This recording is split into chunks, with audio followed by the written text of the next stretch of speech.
Rádio França Internacional, emissões em língua portuguesa, são 18 horas em Paris e 15 horas na praia. Catarina Falcão. Aqui estão alguns títulos que marcam a atualidade nesta quarta-feira. O ADI, partido que venceu as eleições legislativas em São Tomé e Príncipe, disse que o atual executivo no país está a amedrontar as pessoas e está a ter um discurso de intimidação. As farmácias em Cabo Verde estão sem insulina, mas o estoque deve ser reposto já na sexta-feira. No controle técnico desta emissão está dos José Colites. O jornal começa agora.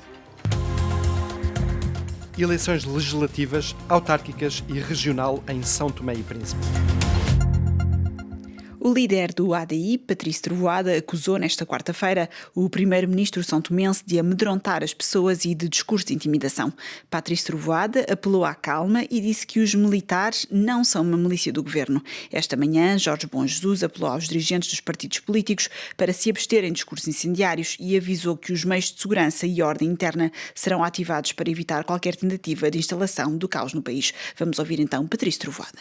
Quanto a ameaçar com as forças de defesa e segurança, eu quero dizer ao Sr. Bom Jesus que as forças de defesa e segurança, os militares, os polícias, são santomenses e votam. E eu tenho a certeza que os militares, os sargentos, os oficiais, na maioria, passam pelas mesmas dificuldades que o povo santomense por conseguir ser um cidadão conscientes, responsáveis e não é uma milícia a favor e às ordens do governo ou do MLSTP. Então vamos guardar a calma, vamos respeitar a lei. Jorge Bom Jesus também pediu aos dirigentes dos outros partidos para não fazerem declarações incendiárias. O que acaba de dizer não pode ser considerado como uma declaração incendiária? O senhor Primeiro-Ministro tenta amedrontar as pessoas.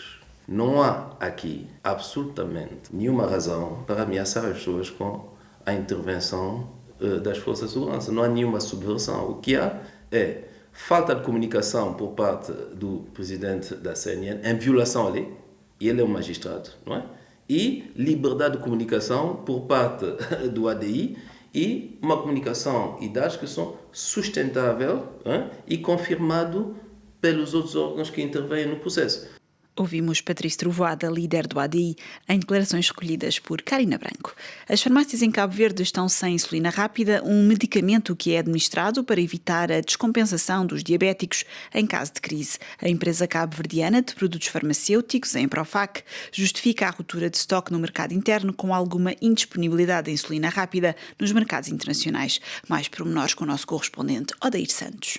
A administradora executiva da Empresa Nacional de Produtos Farmacêuticos, Sara Pereira, em declarações à televisão pública cabo-verdiana, explicou as razões da ruptura do estoque da insulina rápida no mercado nacional e garantiu que a Emprofac tem um estoque emergencial para os hospitais. A Emprofac tem um estoque mínimo emergencial, não está a ser comercializado, mas situações de urgência, a Emprofac tem um estoque para disponibilizar ao hospital.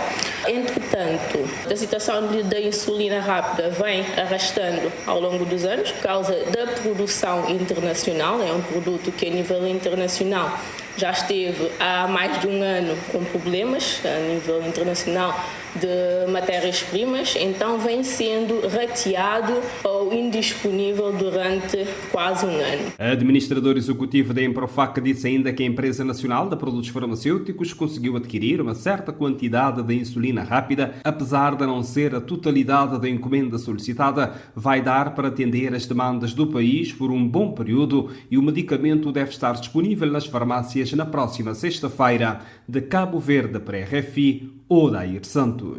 Em Moçambique, organizações não governamentais dizem estar a enfrentar dificuldades para socorrer o número de deslocados em Nampula, vítimas dos ataques no norte de Moçambique, embora não se conheçam os números exatos de deslocados e refugiados. O fluxo de pessoas que fogem à instabilidade que se vive no norte de Moçambique para países fronteiriços é histórico no país, lembra a investigadora em processos migratórios nas questões de segurança alimentar na Universidade Eduardo de Modelane, Inês Macamo Raimundo. A questão de moçambicano refugiado na Tanzânia ou no Malau ou qualquer outro país fronteiriço é histórico e funciona, como diria, uma retaguarda. Qualquer coisa que não funcione bem, as pessoas atravessam a fronteira. Isso aconteceu mesmo durante a Guerra Colonial, já aconteceu na altura do pagamento do imposto de palhota, que as pessoas tinham que fugir, sair de Moçambique. A questão das fronteiras em África é uma questão que, de fato, sobretudo os povos fronteiriços não reconhecem como fronteiras.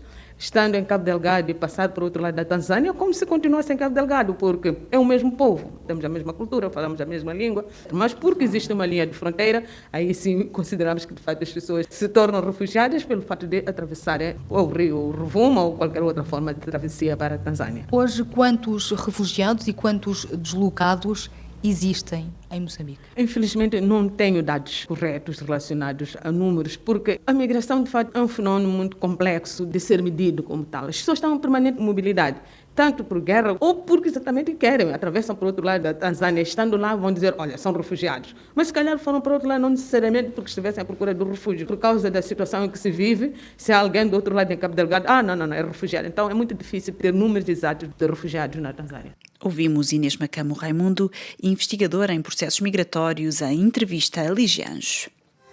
São Tomé, 102.8 FM.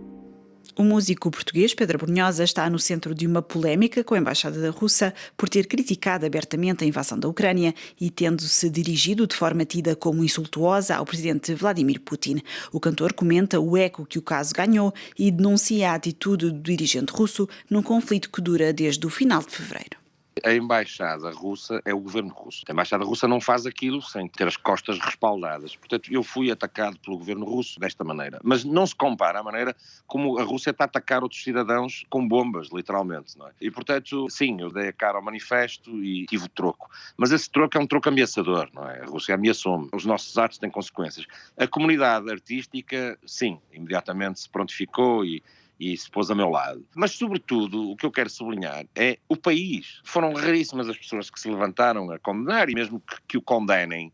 Nós vivemos numa democracia, não somos presos por isso, não é? E, portanto, o país, de uma maneira geral, levantou-se e demonstrou que me ouve, em primeiro lugar, e demonstrou que está solidário comigo. E, sobretudo, não é sequer solidário comigo, é que está solidário, uma vez mais, com os filhos, com as mães, com os pais, com os maridos, com aqueles que são mobilizados, são mortos, de um lado e do outro. Sobretudo foi isso, este mundo é contra a guerra. Foi isso que eu senti, foi uma imensa onda de solidariedade. Ouvimos o cantor português Pedro Brunhosa em entrevista a Miguel Martins. A missão DART concluiu a sua primeira fase com sucesso, com a sonda a embater contra o asteroide Dimorphos na noite de segunda-feira. Segundo o astrónomo Nuno Peixinho, resta agora saber se este embate vai ou não conseguir mudar a trajetória do asteroide de 163 metros, que se encontra a 11.000 quilómetros da Terra. Nós, de facto, monitorizamos, na verdade, milhares de asteroides que passam relativamente perto da Terra, sendo cerca de 2.000 aqueles que são considerados os mais perigosos, ou os potencialmente perigosos, que estamos sempre a segui-los com detalhe para saber onde é que eles estão, para não termos uma surpresa daqui a 100 ou 200 anos. Quando falo daqui a 100, 200 anos, é precisamente os números com que trabalhamos hoje em dia. Do que se conhece, nas próximas décadas não há nada que esteja em rota de colisão com a Terra, pois quanto a isso podemos estar sossegados. Claro que é verdade que poderá sempre aparecer algo que nós não tínhamos visto. Esta missão é já para nos precaver e começarmos a estudar o que é que, num cenário real, quanto é que conseguimos desviar um asteroide apenas com o impacto de uma sonda lá e quanto é que ele se vai mexer e ao longo dos anos aquele bocadinho que ele mexeu agora implica daqui a uns anos a que distância é que ele já está da Terra, o que é que mudou, se aumentou muito, se aumentou pouco, e é precisamente esse estudo que se faz. Ouvimos Nuno Peixinho, astrónomo e investigador, em entrevista à RFI. O furacão Ian deixou toda a ilha de Cuba sem energia, tendo atingido primeiro cerca de 1 milhão de pessoas nas províncias ocidentais de Cuba, afetando depois toda a rede energética do país. O furacão Ian chega hoje à Flórida, nos Estados Unidos, com ventos que chegam aos 209 km/h, com 2,5 milhões de pessoas a terem sido retiradas das suas casas. Portugal perdeu na noite de terça-feira em Braga, frente à Espanha, e ficou no segundo lugar do grupo A2 da terceira edição da Liga das Nações. A seleção portuguesa falhou assim o acesso final ao Final Four da Liga das Nações, depois de perder por 0-1 frente à Espanha. No município de Braga, contou com 29 mil pessoas. Nas bancadas, Portugal esteve perto de marcar na primeira parte por intermédio de Rubén Neves, Rubén Dias, Diogo Jota e Bruno Fernandes. É o ponto final neste jornal. Continue connosco.